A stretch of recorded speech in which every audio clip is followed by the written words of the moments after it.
Okay, so we're going to finish up part 2 of chapter 5 here, where we are going to focus on our proteins and the nucleic acids. Remember, we were talking about these classes of large biological molecules, these molecules of life, and just kind of an introduction to these molecules. So this is the second half of chapter 5.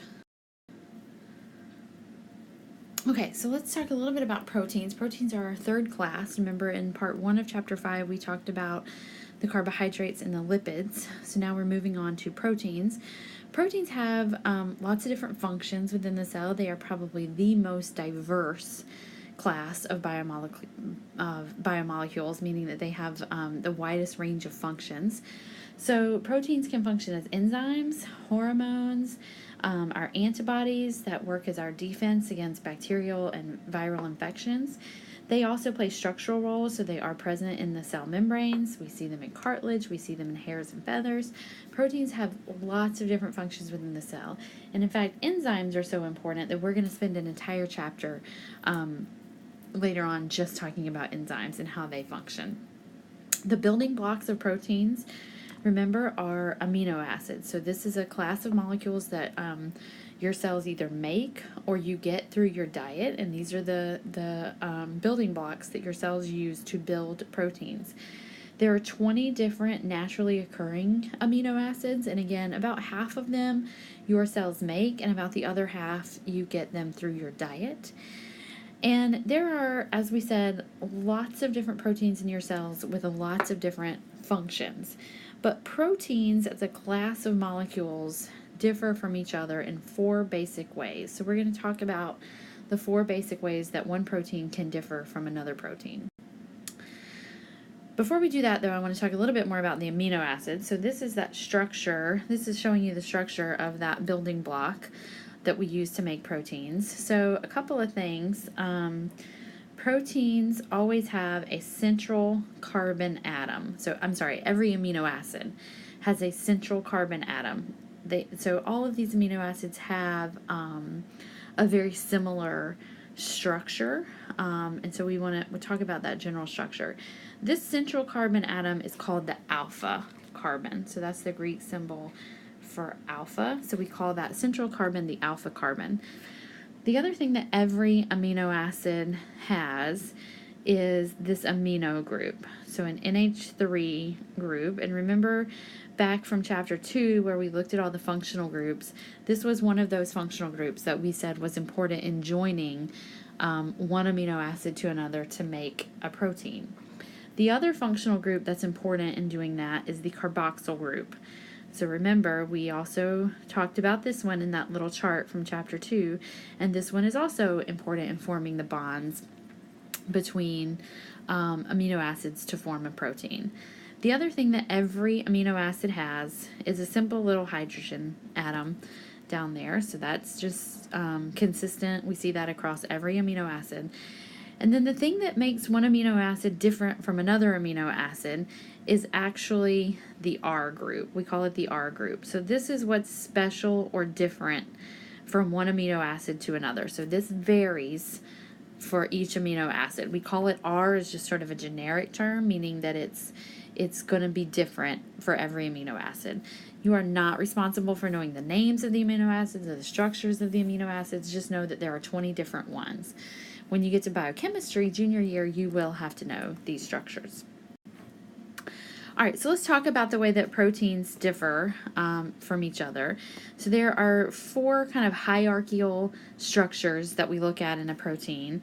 The first one we call primary structure. So primary structure is simply the order or the arrangement of the amino acids. So AA in this case equals amino acids. So we're talking about which amino acids are there and what order are they in? How do we see them? So again, in order to make proteins, we are taking small things, in this case our amino acids, and we are going to put them together to make a big thing. So we are joining the bonds, and together, when we put those things together, we make a protein. So this is a condensation reaction. So remember we talked about these types of reactions. This is a condensation reaction.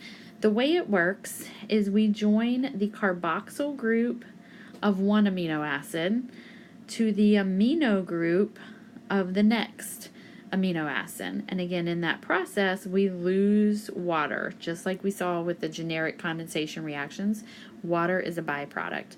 So when we do this, when we start putting these, carrying out all these condensation reactions and putting these amino acids together, we end up with a protein. And in this case, the amino acid sequence here is glycine, isoleucine, valine, glutamate. Now we might have another protein that has totally different amino acids in it, or in a completely different order. That is one way that proteins differ from each other, is which amino acids are there and what is the order in which we see them. So we call that primary structure. The next way that proteins differ from each other we call secondary structure. So this is where we start to see these peptides or these small little protein units fold up. So proteins need to be very condensed. They need to be tightly packed in order to fit inside the cells. And this is what we call secondary structures. So there are two main types of secondary structure. One is a coil. It kind of looks like a helix. You can kind of think of it as a helix that we see in DNA. And so that protein starts to sort of twist, almost like a phone cord, like an old phone that has a cord on it. So you think about those coils that you see in a phone cord. That's what we get here, and we call this the helix secondary structure. The other secondary structure we call a pleated sheet. And so this is really, if you were as a kid, you ever took a piece of paper and sort of folded it back and forth over on itself to make a fan? That's sort of what this looks like. So if you follow the lines here, you kind of get this zigzagged pattern where the protein or the peptide folds over on itself to make a fan. So the way that the protein condenses or folds, we call that secondary structure. So we can then go to tertiary structure. So this is the third way that proteins differ from each other. And this is when those secondary structures start to fold up even more. So we take that coiled helix and we scrunch it in or squish it in. We take that pleated sheet and we fold it up even more. So this is the bending and the folding of the coils or the sheets. We call that secondary structure. The last way that proteins differ from each other we call quaternary structure. So this is when we take 4 separate peptides. So here we've made 4 separate peptides. We put them together to make one big functional protein.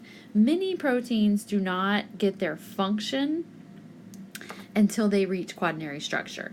Primary, secondary, tertiary structures are all non-functional. We don't get a functional protein that can carry out its job until we put all the bits and pieces together into quaternary structure. All right, so proteins can be denatured. You might have heard this term before, denatured protein.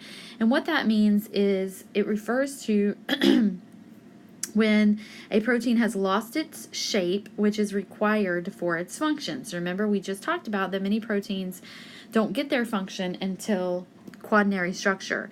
So if those peptides, remember we had these peptides together that formed a protein. So we had 1, 2, 3, 4. If these things break apart, that protein would lose its function. Okay, and we would say it has been denatured. So oftentimes when a protein is denatured, it reverts all the way back to secondary structure. So it loses not only quaternary, but also tertiary structure and goes all the way back to secondary structure. This is kind of hard for you to see, but there are a couple of things that cause a protein to be denatured. One is a shift in temperature, or one is a shift in pH. So if temperature changes dramatically or pH changes dramatically, our proteins can be denatured. And usually this effect is catastrophic and irreversible. So if you think about frying an egg. So here's our egg when we just crack it straight out of the bowl. And you can see that the protein that is present in the egg white, so mostly it's here in the egg white, is called albumin. And you can see it's kind of clear, it's very liquefied, but when you fry that egg, when you increase the temperature, So we have put it in a pan on our stove. We've greatly increased the temperature. Now you can see, so here's now our albumin. It's very solid, it's white, it's no longer clear, it's hard and more solid. And the reason that happens is because we have denatured albumin. Now, again, this is an irreversible process. We cannot unfry that egg and get our albumin back to this state that we had in the newly cracked egg. So we can't undo protein denaturation. All right, so lastly, we want to talk about nucleotides. So nucleotides are the building blocks for our nucleic acids. So this is DNA and RNA, okay, are the two that we're going to focus on. So nucleotides, there are 3 components to every nucleotide. One is going to be a sugar. So this is a sugar, a carbohydrate. It's usually going to be ribose or deoxyribose. We see ribose in RNA, we see deoxyribose in DNA. But this is a 5-carboned sugar, so all of these are carbons, all of these other little points are carbon, and then we have an oxygen up here. But it's a 5-carbon sugar. It's either going to be ribose or deoxyribose. We also have a phosphate group, so every nucleotide is going to have that phosphate group. Remember back from chapter 2, when we looked at the functional groups, that phosphate group was an important one. And then we have a nitrogen base. So our nitrogen bases, you guys probably remember this. In DNA, we have A, T, C, and G. That's adenine, thymine, cytosine, and guanine. And then in RNA, we also have U, and that's uracil. So it's going to have one of those 5 nitrogen bases attached to every nucleotide. And again, these are the building blocks of our nucleic acid. So let's talk about a little bit about the structure of DNA. You guys all know that DNA is double-stranded. It's what we call a double helix because it's twisted into a helix. We see covalent bonds between the sugar of one nucleotide and the phosphate of the next nucleotide. So that's these bonds out here. These are covalent bonds. That is the backbone, what we call the sugar-phosphate backbone. So you can see I'm going to highlight here. We have sugar, sugar, sugar, sugar, all highlighted in green. And then the phosphates are highlighted in yellow here. So we alternate. You can see we have sugar, sugar, phosphate, sugar, phosphate, sugar, phosphate, sugar. Okay, so that was what we call the sugar-phosphate backbone. And again, there are covalent bonds that make up those that hold that together. There are what we call hydrogen bonds. You guys remember hydrogen bonds? We talked about those. We see hydrogen bonds in between the 2 strands. So that is what we see in here holding the base pairs together. So you can see that between some base pairs, there are 3 hydrogen bonds, and between other base pairs, there are 2 hydrogen bonds. We'll talk about that difference in just a second. But sometimes we refer to this as the steps of the ladder, and we refer to that sugar phosphate backbone as the sides of the ladder. So if you can think of DNA as a ladder, the steps or the rungs of the ladder are held together with the hydrogen bonds. The sides of the ladder are held together with covalent bonds. And remember, we know that DNA is not only double-stranded, but it's twisted into that helical shape that allows it to hold together. And we'll talk a lot more about this later on, but we know that DNA holds the instructions for building proteins. And we'll talk a lot more about that when we get to chapter 17. Okay, so I want to go over those bases one more time, the ones that we find in DNA. So remember, it was adenine, thymine, guanine, or cytosine, or A, T, G, and C. And adenine and guanine belong to a group of nucleotides that we call the purines. Thymine and cytosine refer to a group or belong to a group of nucleotides that we call the pyrimidines. So A and G are purines. T and C are the pyrimidines. So So you have to know that. The other thing you have to know is which ones base pair with each other. And that is that A always, always, always pairs with T, and G always, always pairs with C. So it's AT pairs and CG pairs. So that's important to know. CG, so cytosine and guanine, those are the ones that are going to have those 3 hydrogen bonds between them, and A and T are the ones that are going to have the 2 hydrogen bonds between them. And then lastly, we want to touch real briefly on RNA. So most RNA is single-stranded, so that's one difference from DNA, where DNA is double-stranded. We also in RNA have that uracil base. So instead of thymine, so we replace thymine with uracil. A adenine, C cytosine, and G guanine are all the same, so we keep those the same.